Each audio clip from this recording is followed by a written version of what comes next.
Welcome to Brewing Basics. We're here to teach you the very basics of how beer is made. Once you've mastered this short introductory Beer U module, we hope that you'll enjoy learning even more about beer from other Beer U modules that you'll find at worldclassbeverages.com. Look for new modules coming online each and every week. Beer is made from 4 primary ingredients: water, barley, hops, and yeast. It is the various combinations of these 4 ingredients and the specific varieties of these 4 ingredients that gives beer its color, aroma, and flavor. Every beer made these days contains these 4 ingredients, but other ingredients can be used. Additional ingredients can include other grains such as wheat, corn, or rice, fruits, spices, or seasonings, or sugar sources like molasses, corn sugar, or milk sugar. Ingredients are what separates beer from wine or liquor in the world of alcoholic beverages. Wine is made from fermented grape juice, while liquor is typically made by distilling fermented grain, fruit, or vegetables. Beer is essentially made from fermented grain.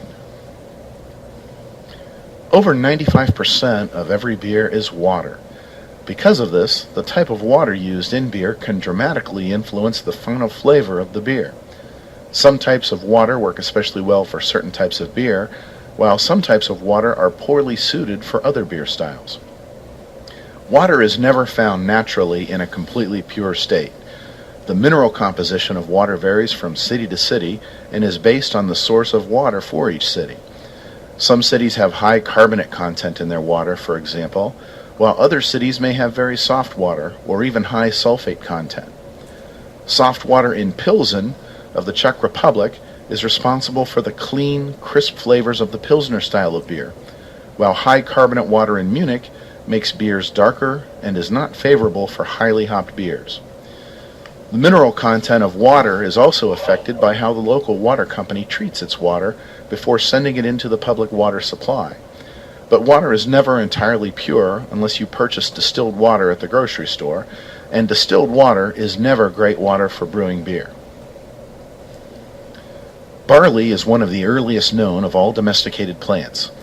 Early humans cultivated barley at least 7,000 years ago in the ancient Middle East.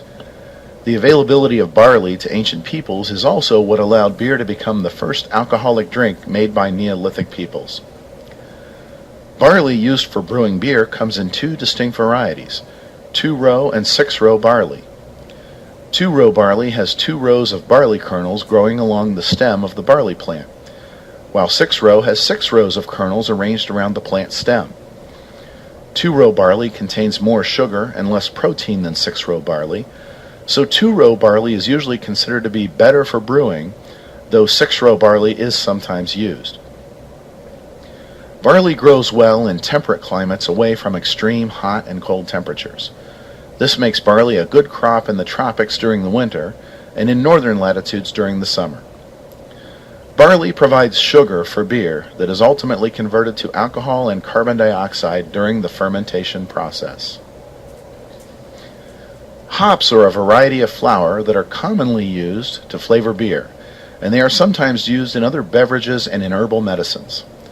Hops have been used as a main ingredient in beer since about the 11th century, though experiments with hops in beer date back several centuries earlier. Until the Middle Ages, other herbs and seasonings were used as flavoring for beer, and some rare examples of these unhopped beers can still be found. Hops are a climbing perennial vine that usually grow along strings and over cables in hop fields. There are many different varieties of hops, each with its own distinct flavor and aroma characteristics.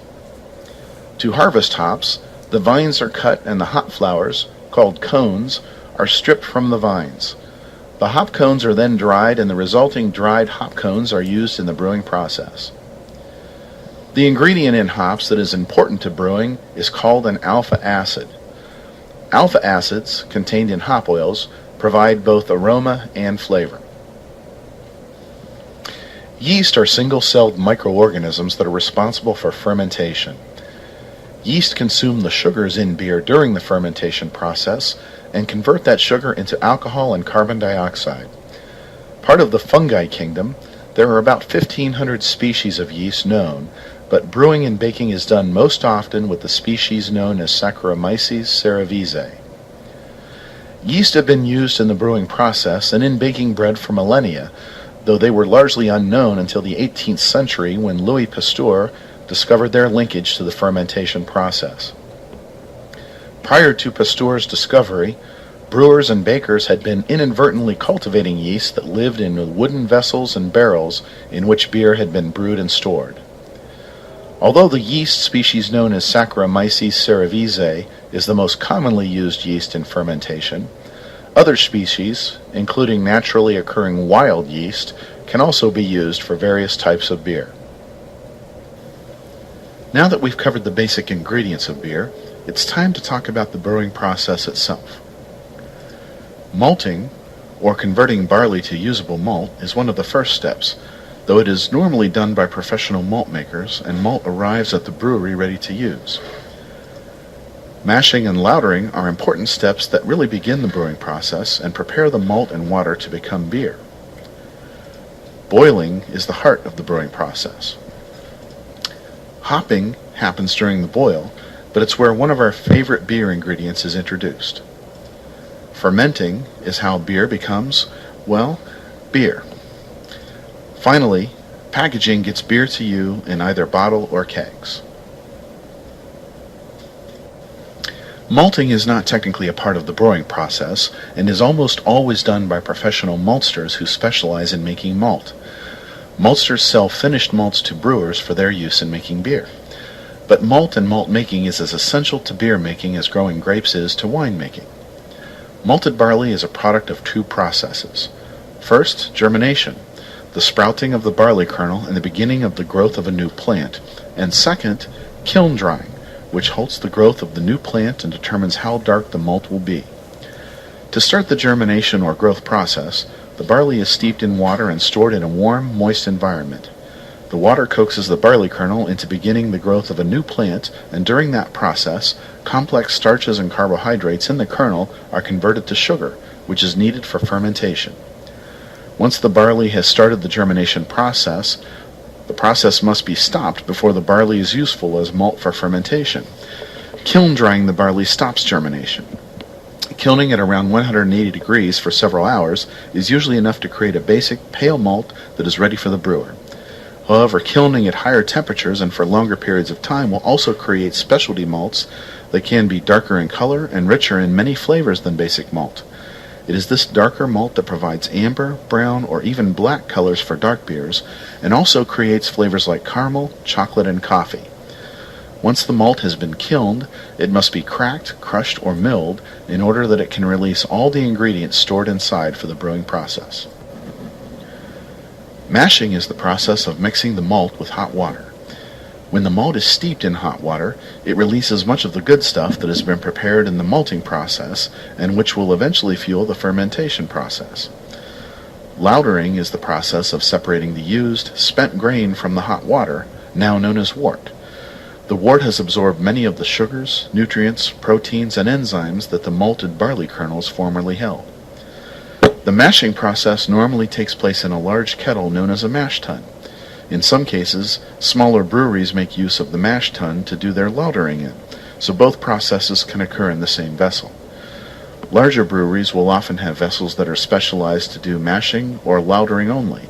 A lauter tun would be a large kettle designed only for lautering. The boil is an extremely important part of the brewing process. The boil itself usually lasts from 1 to 2 hours, and a number of things happen during the boil that are essential to making beer. First, the wort is sterilized during the boil. Any microorganisms or bacteria that might have been in the wort are destroyed by the high temperatures of the boil. This is partly why beer has historically been a safe source of water. Second, undesirable components of the wort that might negatively affect flavor and aroma are released and destroyed in the boil, while some chemical processes take place that contribute to the positive flavor and aroma of the beer. Lastly, hops are first added during the boil. Getting the hops to make their full contribution to the final beer requires the high temperatures that the boil provides. Hops are first added to the beer during the boil process because the high heat of the boil causes a chemical reaction in the hop oils that create the desired amount of bitterness in the final beer. Hops added early in the boil process are typically intended to provide flavor, while hops added near the end of the boil are intended to provide aroma. Getting the full amount of flavor from the hops requires them to be boiled for the right length of time, but boiling the hops for too long will evaporate the hop oils that create aroma in beer, so 2 hop additions during the boil are common. One for flavor early in the boil, the other for aroma late in the boil. Different varieties of hops can be used in the same beer. Some varieties might be preferred by the brewer for their flavor, while other varieties might be preferred by the brewer for their aroma. Once the boil is complete, the wort is chilled to about 70 degrees or lower, and the yeast is added when the temperatures are low enough for the yeast to survive. Once the yeast are added or pitched, the fermentation process can begin as the yeast start to consume the sugar in the wort and create alcohol and carbon dioxide. The type of yeast being added is decided by the type of beer that is being produced. Ale yeast are added to the wort at about 70 degrees to create ale-style beers. Ale yeast work well at that temperature and do most of their fermenting floating at the top of the wort, which is why ales are sometimes called top-fermented beers. To create a lager, the temperature of the wort would be lowered to around 45 degrees before the yeast is added. Once in the cooler wort, the lager yeast begin to ferment at the bottom of the wort, which is why lagers are sometimes called bottom-fermented beers. For an ale, fermentation will take about a week, while lagers ferment more slowly and might require several weeks to completely ferment. Once the fermentation process is complete, the beer is almost ready to be bottled or kegged, but a couple of important steps remain. Filtering is done for some beers, but not all. Filtering removes most of the tiny particles of solids that may still be left in the beer, such as grain particles, yeast, or hop leaves.